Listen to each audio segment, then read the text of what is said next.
is any worthwhile endeavor, and I'm sure it's very worth it. I'm going to talk to you today about the diversity at Miller Coors, the effectiveness of it, the depth of it, and then I'll make some recommendations for improvement. Today, I will be talking about the organization that I'm doing it about, Miller Coors, functional scope of it, the symptoms of a problem, the diversity as it is right now, the program as it is, the as is and to be flow charts, plan for data collection and analysis, etc., and a recommendation for way forward. I won't take your time too much today. I know you guys have a lot to do. The vision at Miller Coors is to create America's best beer company. They want to create a workplace where everyone can contribute their best and earn a corporate reputation for walking the talk in the marketplace. And Martha Sullivan was kind enough to be my contact there. The program at Miller Coors has a marketplace and a workplace emphasis. Okay? I'll focus more on the marketplace today. I couldn't go all the way in my work here because it's just too big and the class is just too short. So my analysis is very, very limited. And also, I only concentrated on one of the locations, which is the Orlando location. They have 8 across America. And although the company's diversity policy comes into view, I'm only looking at Irwindale, and really some parts applies to all the company as well. Okay, and excuse me, this thing is not going a lot as fast as I would like it. Okay, so they do. What do they believe? They believe through the integration of diverse thought, creativity, culture, and lifestyle, we will execute innovative ideas to beat out the competition.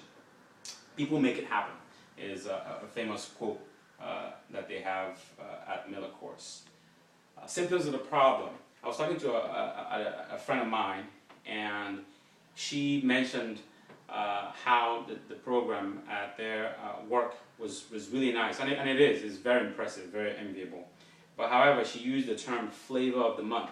So that piqued my curiosity, and I wanted to find out why something so good can be characterized as such. Only 25% of the employees have gone through the diversity training, even though 100% of the leadership team has. You can see there's a gap there. So other observations and problems that I saw, the lack of communication. So the way they communicate production goals, it's not the way they communicate diversity, etc., etc. So you can tell how important one is and the other. Some people don't believe that they have a good chance to progress women, and other problems that we'll see as we go. Sorry, this is a little slower than I like to be.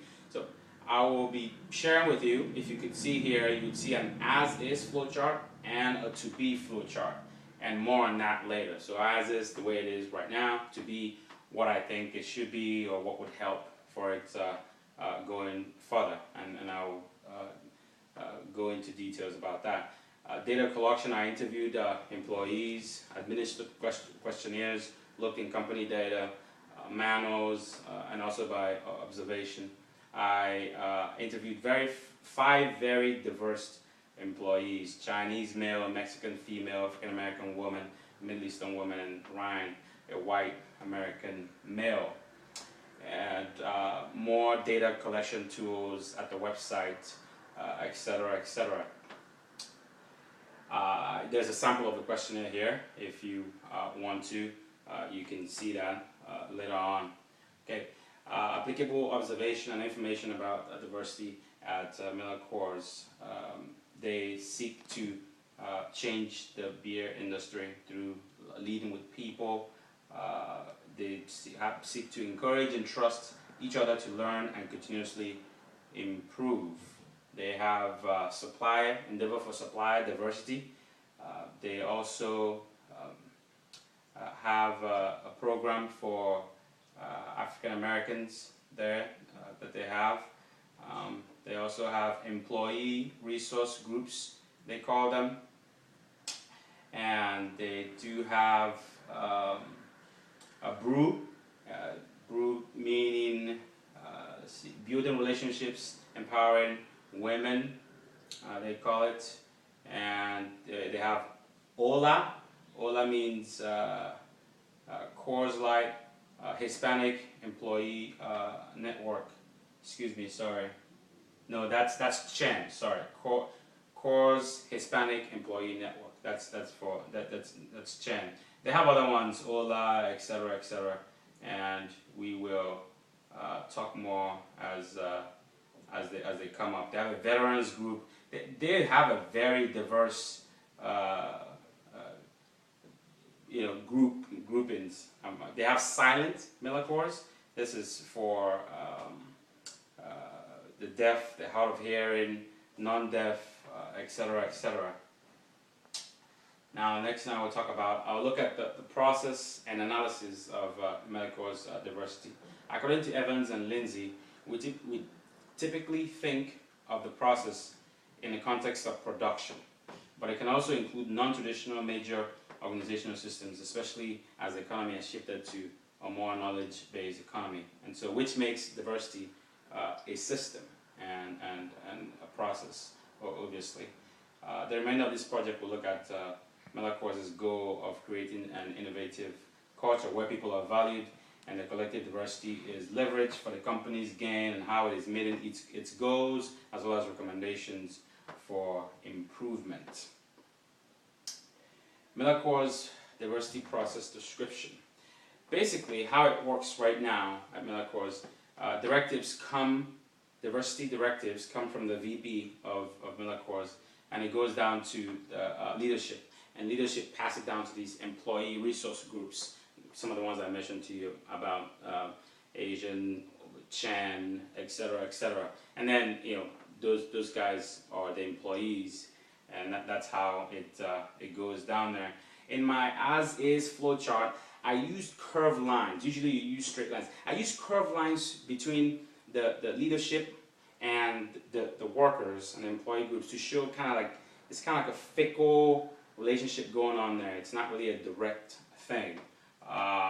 So yeah, I did that out of my own volition there, just to show that.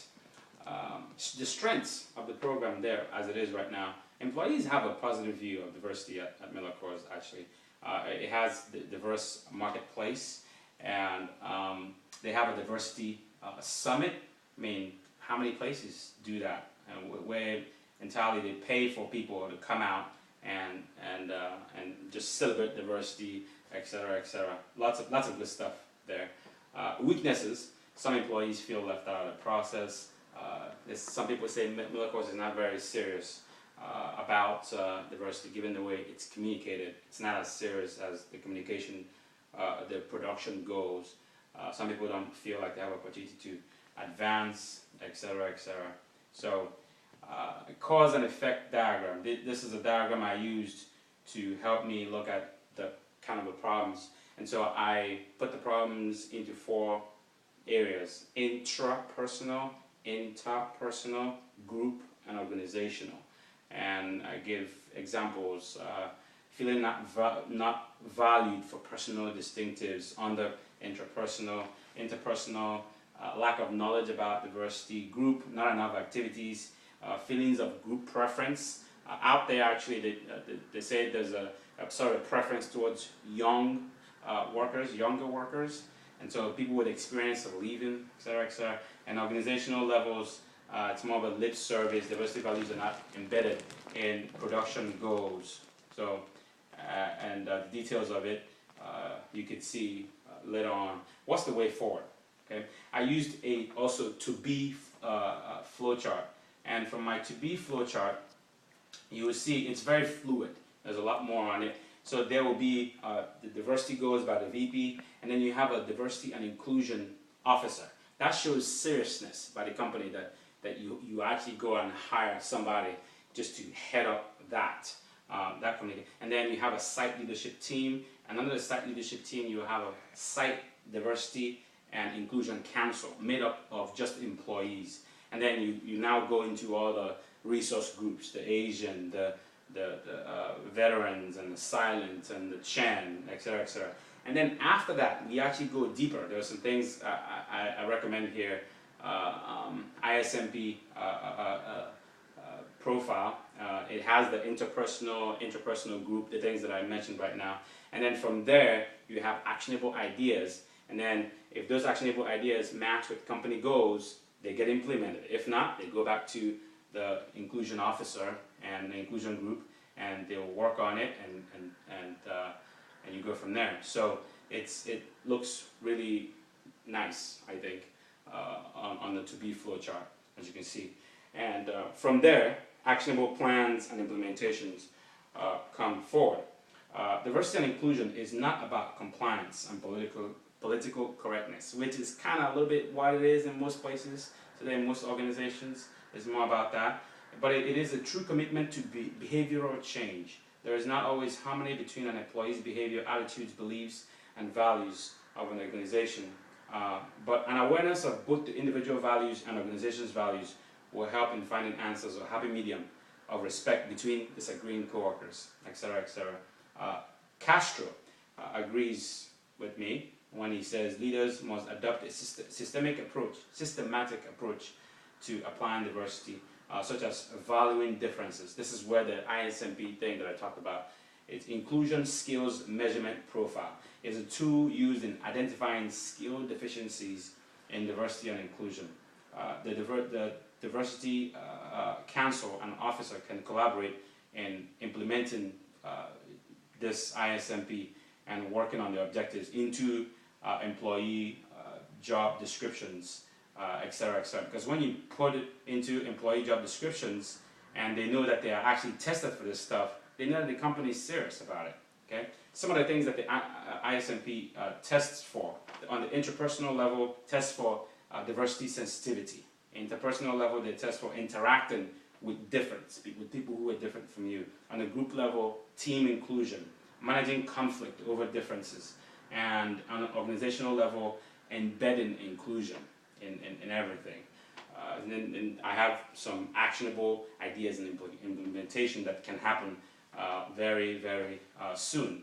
I said as soon as the structure that I recommend in my flowchart is implemented, you can do these things right away without any time. Having a company credit card or card with a fixed amount of how people taking people for coffee, sightseeing, meals, etc., etc. Encourage employees to know each other. Instituting a cultural month, employees can bring their own food. They will celebrate, admirable cultural values, etc., etc. Bring people from who know about that culture from outside to come speak about it, and bring your family to work day. Another chance of employees to get to know one another. Have a diversity champion maybe every quarter. Whoever embodies the values that Miller Coors seeks gets that. Have it come like a short intra-brewery paid swaps, brewery. Someone from Orwindale will go to the one in San Diego and stay there for like a week, and then come back and tell everybody else what they learned, that kind of a thing. It fosters a lot of camaraderie and learning.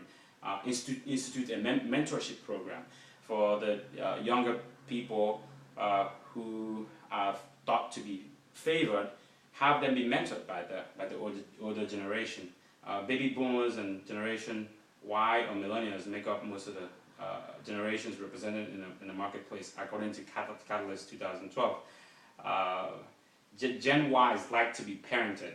Miller Coors can implement a mentoring program where millennials can be paired with employees from the boomer generation. This will enable each generation's competencies to be utilized while the company benefits from their particular strengths.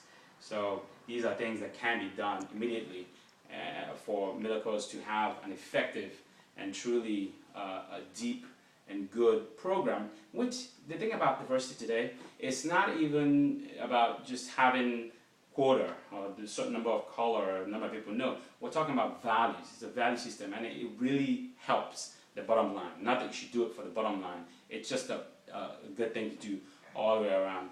And I really appreciate you listening today and giving me your time. And if you have any questions, please do let me know. There's more on the PowerPoints. Thank you much. Bye-bye.